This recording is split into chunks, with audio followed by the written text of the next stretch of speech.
Regulating ಕಾಯ್ದೆ 1973. ಈ ಕಾಯ್ದೆಯು ಮೂಲಕ ಬಂಗಾಳದ ಗವರ್ನರ್ ಜನರಲ್ನನ್ನಾಗಿ ಮಾಡಲಾಯಿತು. ಈ ಕಾಯ್ದೆಯು ಕಲ್ಕತ್ತಾದಲ್ಲಿ ಸರ್ವೋಚ್ಚ ನ್ಯಾಯಾಲಯವನ್ನು ಸ್ಥಾಪಿಸಲು ಅವಕಾಶ ಮಾಡಿಕೊಟ್ಟಿತು. ಮೊದಲ ಬಾರಿಗೆ ಈಸ್ಟ್ ಇಂಡಿಯಾ ಕಂಪನಿಯ ಮೇಲೆ ವ್ಯವಹಾರಗಳ ಮೇಲೆ ಬ್ರಿಟಿಷ್ ಸರ್ಕಾರದ ನಿಯಂತ್ರಣವಾಗುತ್ತೆ ನೋಡಿ.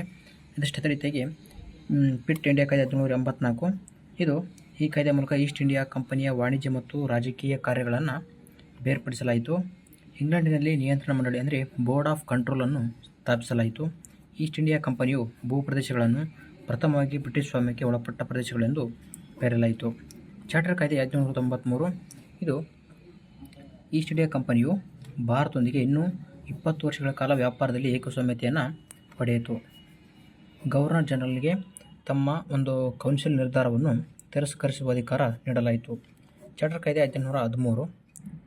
ಈ ಕಾಯ್ದೆಯ ಮೂಲಕ ಈಸ್ಟ್ ಇಂಡಿಯಾ ಕಂಪನಿಯು ಭಾರತದ ವ್ಯಾಪಾರದ ಮೇಲೆ ಹೊಂದಿರತಕ್ಕಂಥ ಏಕಸ್ವಾಮ್ಯ ಟ್ರೇಡ್ ಮೊನೊಪೊಲಿಯನ್ನು ರದ್ದುಗೊಳಿಸಿ ಭಾರತದೊಂದಿಗೆ ವ್ಯಾಪಾರ ನಡೆಸಲು ಬ್ರಿಟನ್ನಿನ ಎಲ್ಲ ವರ್ತಕರಿಗೆ ಅವಕಾಶ ನೀಡಲಾಯಿತು. ಅದೇ ರೀತಿಯಾಗಿ ಭಾರತದಲ್ಲಿ ಬ್ರಿಟಿಷ್ ಭೂಪ್ರದೇಶದ ನಿವಾಸಿಗಳಿಗೆ ಪಾಶ್ಚಿಮಾತ್ಯ ಶಿಕ್ಷಣವನ್ನು ನೀಡಲು ಅವಕಾಶ ಮಾಡಿಕೊಡಲಾಯಿತು. ಜನರಲ್ಲಿ ಅರಿವು ಮೂಡಿಸುವ ಉದ್ದೇಶದಿಂದ ಭಾರತಕ್ಕೆ ಆಗಮಿಸಲು ಕ್ರೈಸ್ತ ಮಿಷನರಿಗಳಿಗೆ ಅವಕಾಶ ನೀಡಲಾಯಿತು. ಚಾರ್ಟರ್ ಕಾಯ್ದೆ 1833. ಬಂಗಾಳದ ಗವರ್ನರ್ ಜನರಲನ್ನು ಭಾರತದ ಗವರ್ನರ್ ಜನರಲ್ನನ್ನಾಗಿ ಮಾಡಲಾಯಿತು. ಲಾರ್ಡ್ ವಿಲಿಯಂ ಬೆಂಟಿಕ್ ಅವರನ್ನು ಭಾರತದ ಪ್ರಥಮ ಗವರ್ನರ್ ಜನರಲ್ ಆಗಿ ನೇಮಿಸಲಾಯಿತು. ಅದೇ ರೀತಿಯಾಗಿ ಲಾರ್ಡ್ ಮೆಕಾಲಿ ಅವರ ನೇತೃತ್ವದಲ್ಲಿ ಒಂದು ಕಾನೂನು ಆಯೋಗವನ್ನು ನೇಮಿಸಲಾಯಿತು. ಈಸ್ಟ್ ಇಂಡಿಯಾ ಕಂಪನಿಯು ಎಲ್ಲ ವಾಣಿಜ್ಯ ಚಟುವಟಿಕೆಗಳನ್ನು ಅಂತ್ಯಗೊಳಿಸಲಾಯಿತು.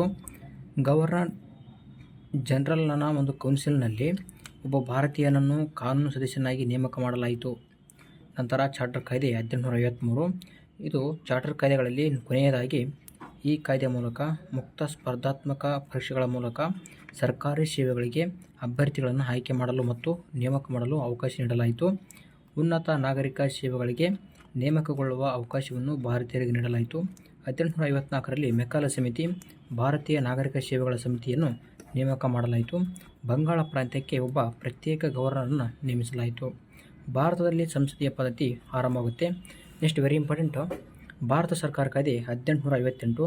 ಇದು ಒಂದು ಈಸ್ಟ್ ಇಂಡಿಯಾ ಕಂಪನಿಯನ್ನು ರದ್ದುಗೊಳಿಸಿ ಭಾರತದ ಆಡಳಿತ ನಿರ್ವಹಣೆಯ ಜವಾಬ್ದಾರಿಯನ್ನು ನೇರವಾಗಿ ಬ್ರಿಟಿಷ್ ಸಾಮ್ರಾಜ್ಯದ ರಾಣಿಗೆ ವರ್ಗಾಯಿಸಲಾಯಿತು. ಭಾರತದ ಗವರ್ನರ್ ಜನರಲ್ ಎಂಬ ಪದವನ್ನು ಭಾರತದ ವೈಸ್ರಾಯ್ ಎಂದು ಬದಲಾಯಿಸಲಾಯಿತು. ಭಾರತದ ರಾಜ್ಯ ಕಾರ್ಯದರ್ಶಿ means secretary of state for India ಎಂಬ ಹೊಸ ಹುದ್ದೆಯನ್ನು ಸೃಷ್ಟಿಸಲಾಯಿತು. ಆಡಳಿತ ವ್ಯವಸ್ಥೆಯ ನಿಯಂತ್ರಣವನ್ನು ಇವರಿಗೆ ನೀಡಲಾಯಿತು. ಭಾರತ ಸರ್ಕಾರ ಕಾಯ್ದೆ 1858 ರಾಣಿಯ ಘೋಷಣಾ ಪತ್ರ ಕ್ವೀನ್ಸ್ ಅಂತೇಳಿ ಕರೀತಕ್ಕಂಥದ್ದು. ನೆಕ್ಸ್ಟ್ ಅದೇ ರೀತಿಯಾಗಿ ಭಾರತ ಕೌನ್ಸಿಲ್ ಕಾಯ್ದೆ 1861 ಕಾರ್ಯಕಾರಿ ಸಮಿತಿಗೆ ಭಾರತೀಯರನ್ನು ನಾಮಕರಣ ಮಾಡಲು ಅವಕಾಶ ನೀಡಲಾಯಿತು. ಭಾರತದ ಆಡಳಿತದಲ್ಲಿ ಭಾಗವಹಿಸಲು ಭಾರತೀಯರಿಗೆ ಮೊದಲ ಬಾರಿಗೆ ಅವಕಾಶ ನೀಡಲಾಯಿತು. ಪ್ರತಿನಿಧಿ ಸಂಸ್ಥೆಗಳ ಉಗಮ ಆರಂಭವಾಯಿತು. ಭಾರತೀಯ ಕೌನ್ಸಿಲ್ ಕಾಯ್ದೆ 1892 ಲೆಜಿಸ್ಲೇಟಿವ್ ಕೌನ್ಸಿಲ್ ಕಾರ್ಯಗಳನ್ನು ಹೆಚ್ಚಿಸಲಾಯಿತು. ಕೇಂದ್ರ ಹಾಗೂ ಪ್ರಾಂತೀಯ ಲೆಜಿಸ್ಲೇಟಿವ್ ಕೌನ್ಸಿಲ್ ಸರ್ಕಾರೇತರ ಸದಸ್ಯರ ಸಂಖ್ಯೆಯನ್ನು ಹೆಚ್ಚಿಸಲಾಯಿತು. ಭಾರತದಲ್ಲಿ ಚುನಾವಣಾ ಪದ್ಧತಿಯನ್ನು ಪರಿಚಯಿಸಲಾಯಿತು. ಭಾರತ ಸರ್ಕಾರ ಕಾಯ್ದೆ ವೆರಿ ಇಂಪಾರ್ಟೆಂಟ್ 1909 ಮಿಂಟೋ ಮಾರ್ಲೆ ಸುಧಾರಣೆ. ಇದು ವೈಸ್ರಾಯರ ಕಾರ್ಯನಿರ್ವಾಹಕ ಸಮಿತಿಗೆ ಒಬ್ಬ ಭಾರತೀಯನನ್ನು ನಾಮಕರಣ ಮಾಡಲು ಪ್ರಥಮವಾಗಿ ಬಾರಿಗೆ ಅವಕಾಶ ನೀಡಲಾಯಿತು. ಪ್ರಥಮ ಬಾರಿಗೆ ಮುಸ್ಲಿಮರಿಗೆ ಪ್ರತ್ಯೇಕ ಮತದಾನದ ಪದ್ಧತಿಯನ್ನು ಪರಿಚಯಿಸಲಾಯಿತು. ಶಾಸನ ಸಭೆಗಳ ಅಧಿಕಾರವನ್ನು ಹೆಚ್ಚಿಸಲಾಯಿತು.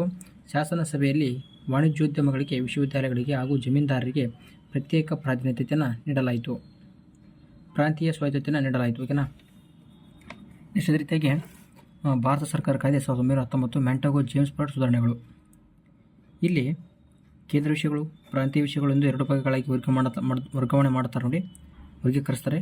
ದ್ವಿಸದನ ಶಾಸಕಾಂಗ ಪದ್ಧತಿಯನ್ನು ಪ್ರಥಮ ಬಾರಿಗೆ ಜಾರಿಗೊಳಿಸಲಾಯಿತು. ಕೆಳಮನೆಯನ್ನು ಲೆಜಿಸ್ಲೇಟಿವ್ ಅಸೆಂಬ್ಲಿ ಎಂಬ ಹೆಸರಿನಿಂದಲೂ ಮೇಲ್ಮನೆಯನ್ನು ಕೌನ್ಸಿಲ್ ಆಫ್ ಸ್ಟೇಟ್ ಎಂಬ ಹೆಸರಿನಿಂದಲೂ ಕರೆಯಲಾಯಿತು. ಪ್ರಾಂತ್ಯಗಳಲ್ಲಿ ದ್ವಿಸರ್ಕಾರ ಪದ್ಧತಿಯನ್ನು ಜಾರಿಗೆ ತರಲಾಯಿತು. ಸಿಖ್ಖರು, ಭಾರತೀಯ ಸಿಖ್ಖರು, ಆಂಗ್ಲೋ ಇಂಡಿಯನ್ನರು ಹಾಗೂ ಯುರೋಪಿಯನ್ನರಿಗೆ ಪ್ರತ್ಯೇಕ ಮತವರ್ಗವನ್ನು ನೀಡಲಾಯಿತು. ಲಂಡನ್ನಲ್ಲಿ ಭಾರತೀಯರಿಗಾಗಿ ಹೈ ಕಮಿಷನರ್ ಎನ್ನುವಂಥ ಒಂದು ಹೊಸ ಹುದ್ದೆಯನ್ನು ಸೃಷ್ಟಿಸಲಾಯಿತು. ಲೋಕಸೇವಾ ಆಯೋಗದ ಸ್ಥಾಪನೆಗೆ ಅವಕಾಶ ಕಲ್ಪಿಸಲಾಯಿತು. ಡಯಾರ್ಕಿ ಅಂದರೆ ದ್ವಿ ಸರ್ಕಾರ ಆಡಳಿತವನ್ನು ಕೂಡ ಜಾರಿಗೊಳಿಸಲಾಯಿತು. 3ನೇ ದುಂಡು ಮೇಜಿನ ಪರಿಷತ್ತು 1932. ಇದು ಭಾರತಕ್ಕೆ ಒಂದು ಹೊಸ ಸಂವಿಧಾನ ರಚಿಸುವುದು. ಭಾರತವು ಒಕ್ಕೂಟ ಪದ್ಧತಿಯನ್ನು ಹೊಂದಬೇಕು. ವೆರಿ ವೆರಿ ಇಂಪಾರ್ಟೆಂಟ್ ಆಗಿರ್ತಕ್ಕಂಥ ಕಾಯ್ದೆ 1935. ಇದು ಭಾರತ ಸಂವಿಧಾನದ ನೀಲಿ ನಕಾಶೆ ಅಂತ ಕರಿತೀವಿ. ಅದೇ ರೀತಿಯಾಗಿ ಭಾರತದ ಒಕ್ಕೂಟ ವ್ಯವಸ್ಥೆಯ ಸ್ಥಾಪನೆಗೆ ಅವಕಾಶ ಮಾಡಿಕೊಟ್ಟಿತು. 3 ಪಟ್ಟಿ ಅಂದರೆ ಒಕ್ಕೂಟ ಪಟ್ಟಿ, ಪ್ರಾಂತೀಯ ಪಟ್ಟಿ ಮತ್ತು ಸಮವರ್ತಿ ಪಟ್ಟಿ. ಬಂಗಾಳ, ಬಾಂಬೆ, ಮದ್ರಾಸ್, ಬಿಹಾರ, ಅಸ್ಸಾಂ, ಯುನೈಟೆಡ್ ಪ್ರಾವಿನ್ಸ್ ಈ 6 ಪ್ರಾಂತ್ಯಗಳಲ್ಲಿ ಶಾಸಕಾಂಗ ಪದ್ಧತಿಯನ್ನು ಜಾರಿಗೆ ತರಲಾಯಿತು. ಲೆಜಿಸ್ಲೇಟಿವ್ ಅಸೆಂಬ್ಲಿ ಕೆಳಮನೆಯಾಗಿತ್ತು, ಲೆಜಿಸ್ಲೇಟಿವ್ ಕೌನ್ಸಿಲ್ ಮೇಲ್ಮನೆಯಾಗಿತ್ತು. ಈ ಒಂದು 1935ರ ಒಂದು ಕಾಯ್ದೆ ಪ್ರಕಾರ ಒಕ್ಕೂಟ ಲೋಕಸೇವಾ ಆಯೋಗ, ಪ್ರಾಂತೀಯ ಲೋಕಸೇವಾ ಆಯೋಗ, ಜಂಟಿ ಲೋಕಸೇವಾಗಳ ರಚನೆಗೆ ಮಾಡುತ್ತೆ ಅವಕಾಶ ಕಲ್ಪಿಸಲಾಯಿತು. ಭಾರತ ರಿಸರ್ವ್ ಬ್ಯಾಂಕನ್ನು ಸ್ಥಾಪಿಸಲಾಯಿತು. 1858ರಲ್ಲಿ ದೆಹಲಿಯಲ್ಲಿ ಒಕ್ಕೂಟ ನ್ಯಾಯಾಲಯವನ್ನು ಸ್ಥಾಪಿಸಲಾಯಿತು. ಕೇಂದ್ರದಲ್ಲಿ ದ್ವಿಸರ್ಕಾರ ಪದ್ಧತಿಯನ್ನು ಅಳವಡಿಸಿಕೊಳ್ಳುವ ಪ್ರಸ್ತಾಪವನ್ನು ಮುಂದಿಡಲಾಯಿತು. ಪ್ರಾಂತ್ಯಗಳಲ್ಲಿ ದ್ವಿಸರ್ಕಾರ ಪದ್ಧತಿಯನ್ನು ರದ್ದುಪಡಿಸಲಾಯಿತು. ಏನು ಮಾಡಲಾಯಿತು? ಪ್ರಾಂತ್ಯಗಳಲ್ಲಿ ದ್ವಿಮುಖ ಸರ್ಕಾರವನ್ನು ಏನು ಮಾಡಲಾಯಿತು? ಪದ್ಧತಿಯನ್ನು ರದ್ದುಪಡಿಸಲಾಯಿತು. ಇಂಡಿಯನ್ ಕೌನ್ಸಿಲನ್ನು ರದ್ದುಪಡಿಸಲಾಯಿತು. ಅದೇ ರೀತಿಯಾಗಿ ನೆಕ್ಸ್ಟು ಇದನ್ನು ಜವಾಹರ್ಲಾಲ್ ನೆಹರು ಅವರು ಏನು ಹೇಳ್ತಾರೆ? ದಾಸ್ಯದ ಹೊಸ ಸನ್ನದು ಅಂತ ಕರೀತಾರೆ. ಯಾವುದನ್ನು? 1935ರ ಭಾರತ ಸರ್ಕಾರ ಕಾಯ್ದೆಯನ್ನು. ಇನ್ನು ಮುಖ್ಯಾಂಶಗಳು: 1940 ಆಗಸ್ಟ್ ಕೊಡುಗೆ ಯುದ್ಧದ ನಂತರ ತಮ್ಮ ಸಂವಿಧಾನವನ್ನು ತಾವೇ ರಚಿಸಿಕೊಳ್ಳುವ ಭಾರತೀಯ ಹಕ್ಕನ್ನು ಮಾನ್ಯ ಮಾಡಿತು. 1940 ಆಗಸ್ಟ್ ಕೊಡುಗೆಯು 2ನೇ ಮಹಾಯುದ್ಧದ ನಂತರ ಸಂವಿಧಾನ ರಚನಾ ಸಮಿತಿಯನ್ನು ರಚಿಸಲು ಭಾರತೀಯರಿಗೆ ಅವಕಾಶ ಕಲ್ಪಿಸಿತು. ಮಹಾತ್ಮ ಗಾಂಧಿಯವರು 1942 ಕ್ರಿಪ್ಸ್ ಪ್ರಸ್ತಾವನೆಗಳನ್ನು ಮುಂದಿನ ದಿನಾಂಕದ ಚೆಕ್, ಪೋಸ್ಟೆಡ್ ಡೇಟೆಡ್ ಚೆಕ್ ಎಂದು ಟೀಕಿಸಿದರು. 1946 ಕ್ಯಾಬಿನೆಟ್ ಆಯೋಗವು ನಮ್ಮ ದೇಶದ ಸಂವಿಧಾನವನ್ನು ರಚಿಸಲು ಒಂದು ಸಂವಿಧಾನ ರಚನಾ ಸಭೆಯನ್ನು ಸ್ಥಾಪಿಸಬೇಕೆಂದು ಶಿಫಾರಸು ಮಾಡಿತು.